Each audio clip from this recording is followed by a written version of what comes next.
시기와 질투 같은 말이죠. 시기와 질투가 없는 사람이 있을까요?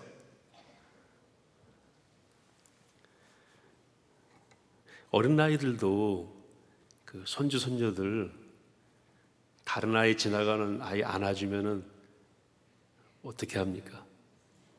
어떤 아이는 막 자지러지더라고요. 걔를 왜 안아주냐고.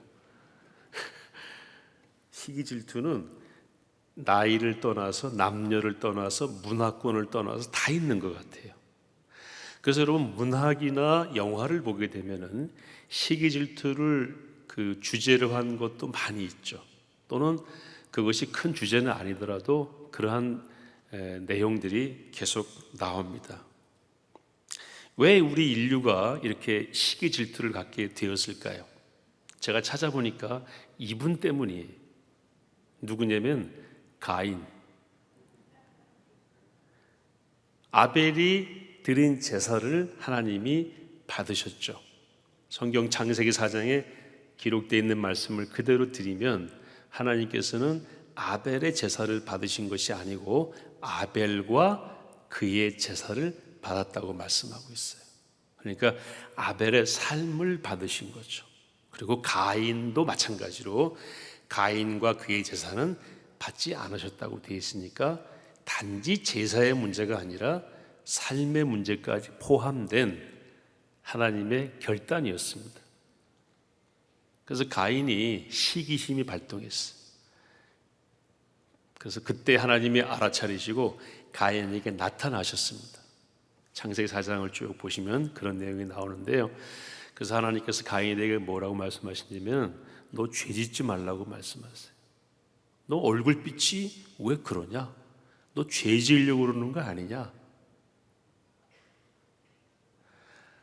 근데 가인이 바로 그 뒤에 2절 뒤에 아벨을 죽입니다.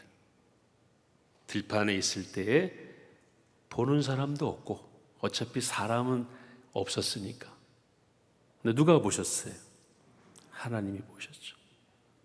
그래서 우리가 카인의 후예이다 라고 해서 황순원 선생님이 1954년도에 그 소설을 냈더라고요. 제가 그래서 그 소설을 한번 쭉 내용 줄거리를 찾아보니까 박훈이라는 남자와 오장녀, 이름도 참 있어요. 오장녀. 이 여자의 신분의 차이를 뛰어넘는 사랑을 이야기하는데 그 사이에서 이제 북한에 있었던 일이거든요. 해방 이후에 공산화가 되면서 47년도에 토지 개혁이 일어나는 과정에서 서로 배신하고 질투하고 그러면서 살인과 자살, 끔찍한 일이 막 뒤엉켜서 벌어지는 그 내용을 담은 소설이 카인의 후예이더라고요. 저는 읽어보지는 않았거든요. 줄거리만 봤는데 이 작가 황순원 선생님이 제목을 참 잘 잡았다는 생각이 들어요. 우리는 누구의 후예입니까? 카인의 후예입니다. 그래서 자신도 믿으면 안 되고요. 남도 믿으면 안 됩니다. 우리에게는 그 피가 흐르고 있어요. 이 피라고 하면 물리적인 피가 아니라 그 죄의 속성이 흐르고 있어요. 성경은 말씀하고 있죠. 한 사람의 범죄함으로 말미암아 죄가 세상에 들어왔다. 그 한 사람이 누구죠? 아담입니다. 아담의 죄가 어떻게 그 아들들에게 이렇게 흘러갔는지를 정확히 보여준 사람이 카인이에요. 그래서 죄가 세상을 지배하게 되었습니다. 여러분, 죄가 무엇일까요? 죄는 사람을 죽인 게 죄가 아니에요. 선악과를 따먹은 게 죄가 아니고 선악과를 따먹은 건 범죄예요. 사람을 죽인 건 뭡니까? 범죄입니다. 죄는 뭐냐면요, 선악과를 따먹어야 되겠다라고 먹은 그 마음이 죄예요. 그걸 좀 더 분석하면은 먹지 말라고 한 하나님의 말씀에 불순종한 게 죄의 근원입니다. 그게 들어온 거예요. 사탄이 집어넣었잖아요. 욕심이 생겼고 하나님의 명령을 왜곡했고 그래서 아담과 하와가 그걸 받아들이게 했어요. 받아들였습니다. 이것부터가 뭡니까? 죄. 선악과를 따먹은 건 뭐라고요? 범죄. 영어로 말하면 commit, 범하다. 근데 뭐를 범했어요? 죄를 범하다. 죄를 실행하다. 그래서 가장 큰 죄의 근원은 뭐냐면 하나님의 말씀으로부터 멀어진 것이고, 그래서 히브리어에서 말하는 죄는요, 관역을 벗어났다라는 뜻이래요. 관역은 뭡니까? 하나님, 중심, 거기로부터 벗어나면 다 뭐라는 겁니까? 죄. 그 죄를 실천하면 죄. 이렇게 되는 겁니다. 그러니까 아담이 죄를 받아서 그 안에 있는 죄를 이제 실행함으로써 선악과를 따먹었죠.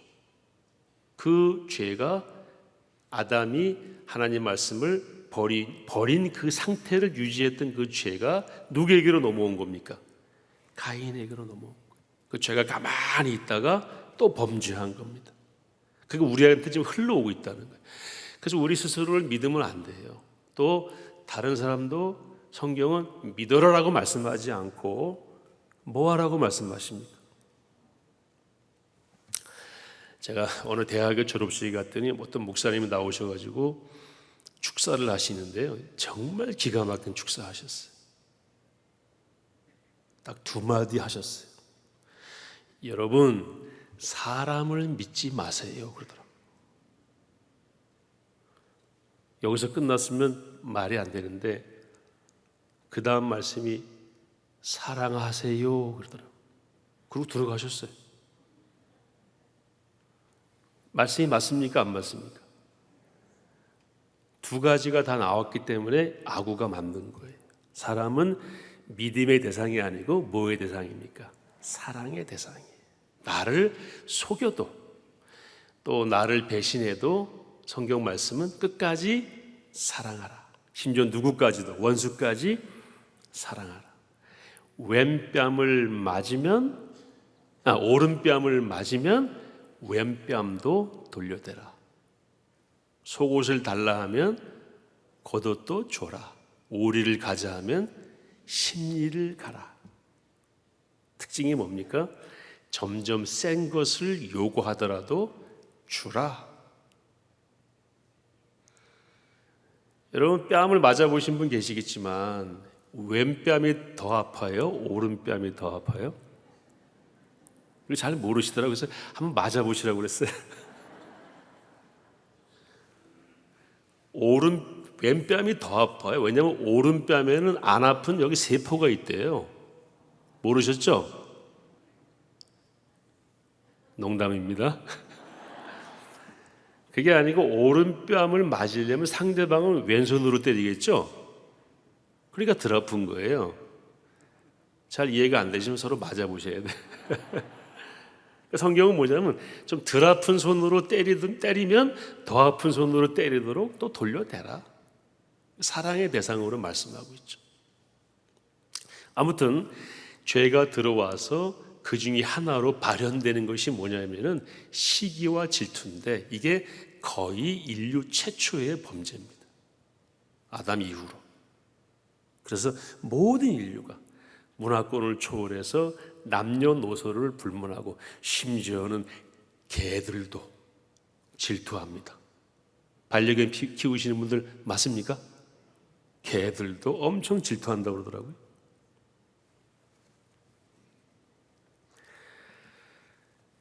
그런데 질투를 받는다는 것, 이것은 힘이 있고 영향력이 있다는 것을 의미하기도 합니다. 그러니까 아벨이 왜 가인의 질투를 샀어요? 아벨의 제사가 뭐가 있었어요? 영향력이 있었어요. 얼마나 놀랐습니까? 불이 내려와서 제물을 태우고 하나님이 연락하셨다. 그걸 가인이 보고 충격을 받은 것이죠. 바울이 복음을 전하기 시작합니다. 이제 13장부터는 베드로는 등장하지 않고 이제 바울의 사역이 마지막까지 가게 되죠. 바울이 13장부터 열심히 복음 전하고 안디옥 교회에 와서 바울과 바나바를 세워서 선교사로 파송을 하게 되고, 안디옥 교회에서 최초로 그리스도인이라는 칭호가 나오게 되니까 바울의 사역이 굉장히 파워풀했습니다.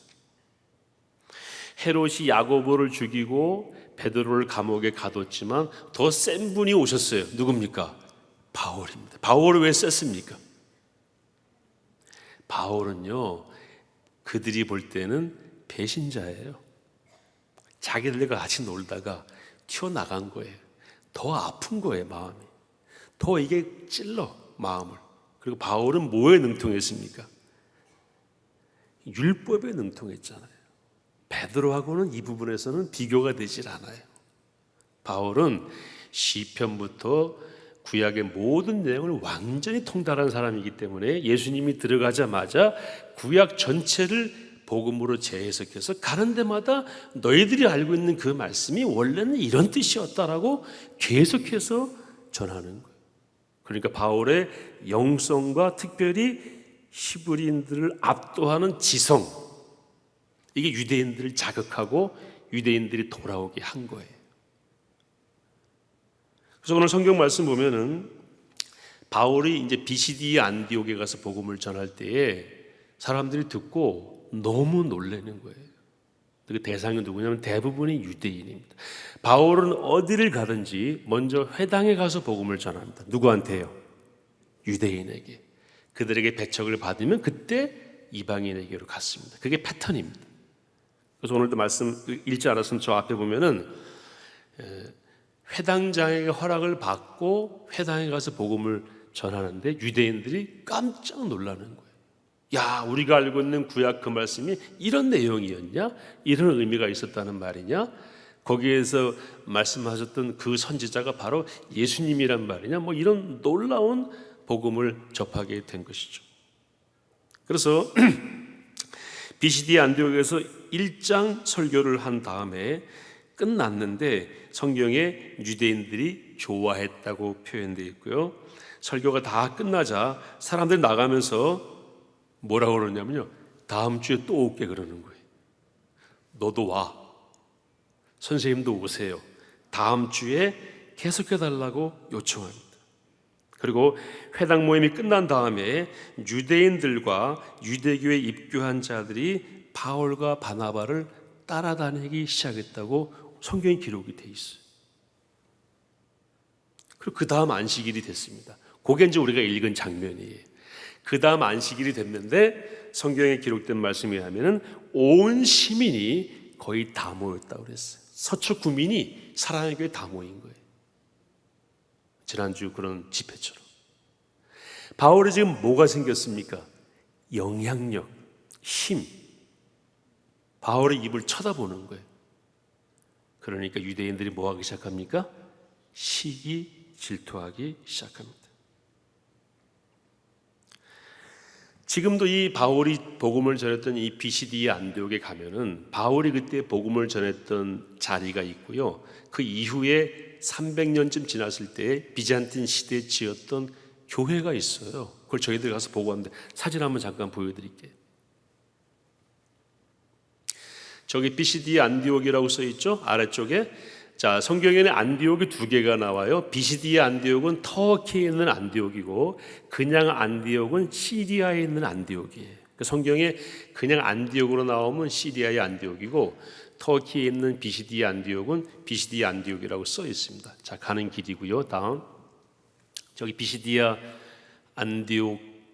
안디오키아, 저거 캐톨릭이 쓴 거라 저렇게 돼 있어요. 안디오키아에 대한 설명이 저기 있고요. 다음 요게 그 터입니다. 교회 터. 엄청 크죠? 예. 저기 2000년, 약 2000년 전 또는 한 1800년 전에 지어진 건물의 터입니다. 다음. 예, 저기 우리 포에버 성주순례 갔을 때 그 일부에서 찍은 사진이에요. 비시디 안디옥 교회 일부. 다음. 네, 이렇게 큰 영향력을 가졌던 교회가 비시디 안디옥 교회인데 그 기초가 되는 사건이 오늘 벌어진 겁니다. 네. 그래서 영향력을 가졌다는 건 뭐냐면은 질투를 받는다는 것은 뭡니까? 영향력이 있다는 거예요. 그래서 유대인들이 막 작동해가지고 이방인들을 동원해서 결국 바울을 이고니온이라고 하는 곳으로 쫓아내고 이고니온까지 쫓아와서 바울을 핍박해서 바울이 루스드라로 또 도망가요. 루스드라로 도망갔더니 거기 또 쫓아와요. 누가? 유대인들 대단합니다. 거기서는 바울을 돌로 쳐 죽여요. 죽은 줄 알고 성 밖으로 던져버렸어요. 루스드라에서 바울이 다시 깨어나서 다시 그 성으로 갔다가 비시디아 안디옥으로 왔다가 밤빌리아 거쳐서 비시디아 안디옥으로 왔다가 그 다음에 수리아 안디옥으로 가는 그런 장면들이 뒤에 쭉 나오게 됩니다. 여러분, 질투와 시기는 왜 받는다고요? 영향력이 있으니까. 왜 바울을 시기하고 질투합니까? 바울 안에 뭐가 있기 때문에? 복음이 있기 때문에. 유대인들은 율법을 가지고 자의적으로 해석을 해서 자기들만이 하나님 백성이라고 붙잡고 있었어요. 그런데 바울이 와서 복음을 전한 겁니다. 그 율법의 원래의 의미는 이것이었다. 그러니까 사람들이 눈을 뜨게 된 거예요. 우리나라가 1800년대 후반까지 우리나라를 잡고 있던 사상이 유교의 성리학 주자학이었잖아요. 그거 꽉 붙들고 그 안에서 맨날 싸우는 거예요. 노론, 소론, 이게 이론론, 이게 이원론. 일상에 아무 도움이 안 되는 것 가지고 붙들고 거기에 구원이 있는 것처럼 싸웠는데 누가 들어왔습니까? 실학이 들어왔죠. 실학이 들어와서 실용적인 학문을 실학이라고 그러잖아요. 사람들 좀 깨웠어요. 나중에 복음이 들어오면서 주자학은 완전히 소멸됐어요. 지금 주자학 가르치는 사람이 어디 있습니까? 성리학 가르치는 사람이 어디 있습니까? 그걸 붙잡고 있던 것과 같은 유대인들에게 바울이 복음을 전하니까 바울의 복음 전하는 것이 엄청난 영향력이 있게 되었고, 그래서 시기질투하게 되었다. 이런 그림을 우리가 보게 되는 것입니다. 여러분, 가짜는 영향력이 없습니다. 두려움의 대상이 되지도 않아요. 진짜 복음은 영향력이 있고 두려움의 대상이 되고, 그래서 뭐 하게 됩니까? 시기 질투하게 됩니다. 전 세계에서 가장 핍박을 받는 종교가 기독교입니다. 왜 그렇습니까? 영향력이 있기 때문에. 모든 이슬람 국가들은 기독교를 배척하고 금지시킵니다. 대부분의 이슬람 국가가. 근데 기독교 국가는 이슬람 배척하지 않아요. 왜요? 뭐 가짜기 때문에. 이슬람은 경전부터 교리까지 다 사실은 가짜거든.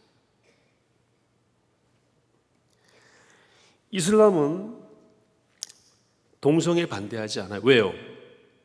동성애를 반대할 만한 진리의 터 위에 있지 않기 때문에. 여러분, 캐톨릭도 마찬가지예요. 동성애에 대해서 우리만큼 반대하지 않아요. 왜요? 영향력 있는 진리의 기둥을 가지고 있지 않기 때문에. 기독교는 엄청 동성애에 대해서 반대하고, 아까 그런 차별금지법 같은 거 반대합니다. 그리고 모두 받아요. 질투도 받고 핍박도 받습니다. 왜 그렇습니까? 영향력이 있기 때문에. 우리가 개인적으로 질투와 시기를 받을 수도 있어요. 영향력이 있기 때문에 받는 것이라면 여러분 돌파하셔야 됩니다. 오늘 성경 말씀 보면은 바울이 시기와 질투로 유대인들이 덤벼들 때 바울과 바나바가 이렇게 했다고 기록이 되어 있어요. 바울과 바나바가 46절에 담대히 말하여 이르되 하나님 말씀을 마땅히 먼저 너희에게 전할 것이로되 너희가 그것을 버리고 영생을 얻기에 합당하지 않은 자로 자처하기로 우리가 이방인에게로 향하노라. 이 말을 어떻게 했다고요? 담대히 했다고 그랬습니다. 영향력 있는 삶을 사는데 시기 질투가 오면 위축되면 안 됩니다. 어떻게 해야 됩니까? 담대히 맞서야 돼요. 그리고 우리가 기독교인이지만 사람이기 때문에 우리도 뭐 할 수 있습니까? 시기와 질투를 할 수 있어요. 시기와 질투는요, 에너지가 될 수도 있어요. 나도 저 집처럼 잘 살아야지, 나도 저 아이처럼 좋은 성적을 좀 받아봐야지 하는 마음으로 그게 에너지가 되어서 동력이 될 수 있습니다. 그런데 우리의 시기와 질투가 하나님의 일을 맞서는 것이 되는 것은 절대로 안 됩니다. 그러니까 우리 다락방 내에서나 교회 내에서, 가정 내에서 시기 질투하는 마음이 없을 수가 없어요. 그런 것들은 뭐가 될 수 있다고요? 동력이 될 수도 있습니다. 그 차원에서 끝나야지 다른 동력자를 해치거나 다른 사람이 하는 거룩한 주의 일에 방해가 되거나, 그것은 하나님이 굉장히 싫어하시는 겁니다. 거기에 빠지지 않기를 바랍니다. 저는 이 시기 질투에 대해서 하나의 사례를 좀 말씀드리면서 말씀을 정리하고 싶은데요. 제가 가끔 말씀드리는 남한산성, 병자호란 1637년에 있었죠. 인조가 남한산성으로 피했잖아요. 이미 명나라는 망했는데 명나라 황제를 섬기는 망골레를 하고, 만주족이 쳐들어와 청나라가 세워졌는데 그것도 모르고 결국은 버티다 못해서 항복하고 내려오잖아요. 내려오면서 아들인 소현세자를 이제 볼모로 중국으로 보냅니다. 심양이라고 하는 곳에 소현세자가 가서 약 9년 동안을 거기서 지내게 됩니다. 억류된 상태로, 또는 청나라 황제의 수행원으로, 그리고 조선을 위해서 자기 나름대로 역할을 하면서 지냈다고 기록에 나와 있습니다. 24살에 귀향 갔다가 9년 만에 33살에 돌아왔습니다. 그런데요, 아버지 인조가 싸늘하게 대해요. 기록에 나와 있어요. 그러니까 그 신하들도 싸늘하게 대하는 거죠. 그리고 갑자기 의문사를 당합니다. 역사학자는 뭐라고 기록하고 있냐, 사관, 역사를 기록하는 사람은 뭐라고 기록하고 있냐면, 모든 구멍에서 피가 나왔다고 기록이 되어 있고요, 시신이 나중에 검게 변했다고 기록이 되어 있어요. 차마 역사를 기록하는 사관이 독살했다고 쓰지는 않았어요. 그러나 독살하면 나타나는 증상을 다 쓴 겁니다. 누가 죽였겠어요? 많은 학자들은 아버지가 죽인 걸로 봅니다. 이유가 뭔지 아세요? 첫째, 지금 소현세자는 중국 가서 청나라의 문물을 배우고 왔는데 인조는 아직도 명나라에 사로잡혀 있는 거예요. 참 한심하죠?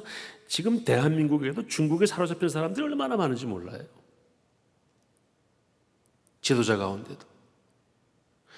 그런데 소현세자가 와서 청나라를 이야기하고, 명나라는 이미 망했다고, 명나라가 망하는 장면을 북경까지 데려가서 청나라 황제가 보여줘요. 명나라의 남은 잔재들을 완전히 토벌하거든. 그걸 자기가 보고 왔으니까.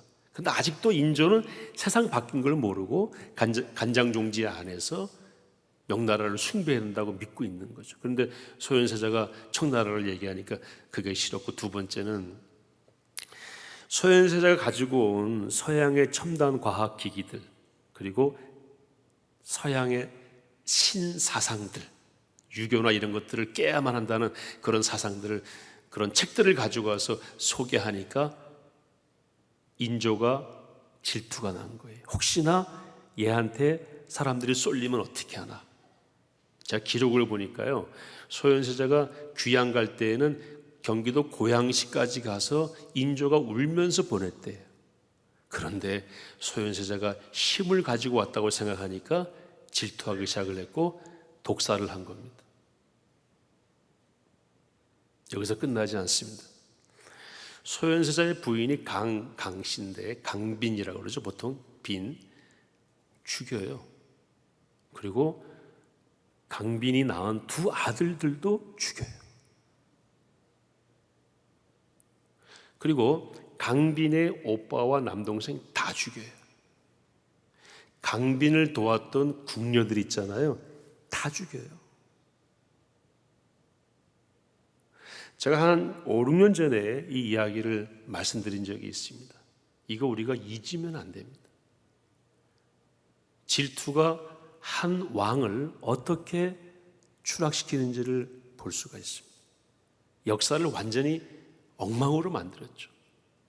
그리고 청나라 장수 앞에서는 머리를 땅에 찍으면서 그 소리를 들려주면서 항복했던 인조가 자기 아들을 죽이는 데에는 용맹한 자가 되어서 다 죽여버려요. 옛말에 안방에서 호랑이 잡는다. 딱 그 격이죠. 이 질투의 왜곡된 현상 중에 하나입니다. 자, 우리는 질투할 수 있어요. 어쩔 수 없이 우리는 가인의 후예고 예수님 만나서 그 부분을 지금 많이 줄여왔습니다. 그것이 우리의 에너지가 될 수도 있습니다. 그러나 어디까지 가면 안 된다고요? 하나님의 일을 그르치거나 다른 사람을 해치는 쪽으로 가면은 하나님이 그걸 그냥 두시지 않습니다. 그리고 우리가 복음 때문에 받는 질투라 하면 어떻게 해야 된다고요? 대담하게 맞서야 됩니다. 그래서 본래 복음이 우리에게 명령하는 하나님 사랑, 이웃 사랑이 그 외곽에서 보여지는 질투 때문에 저지되지 않도록, 약화되지 않도록 더 바울과 바나가 보여준 것처럼 지혜롭고 담대하게 나가야 하는 것입니다. 오늘날 교회가 어려움을 많이 겪고 있죠. 일면은 질투 때문이에요. 여러분, 지금 한국 사회에서 가장 영향력 있는 국가가 아닌 단체는 교회입니다. 그러면 국가든 힘 있는 자든 언론이든 반드시 그 대상은 치게 돼 있습니다. 교회가 힘이 없으면 질투하겠습니까? 그리고 교회가 힘이 있는 이유는 무엇입니까? 우리가 힘이 있습니까? 하나님이 힘이 있으니까 힘이 있는 거죠. 우리가 지난주에 한국교회 섬기는 날 그거 누가 한 겁니까?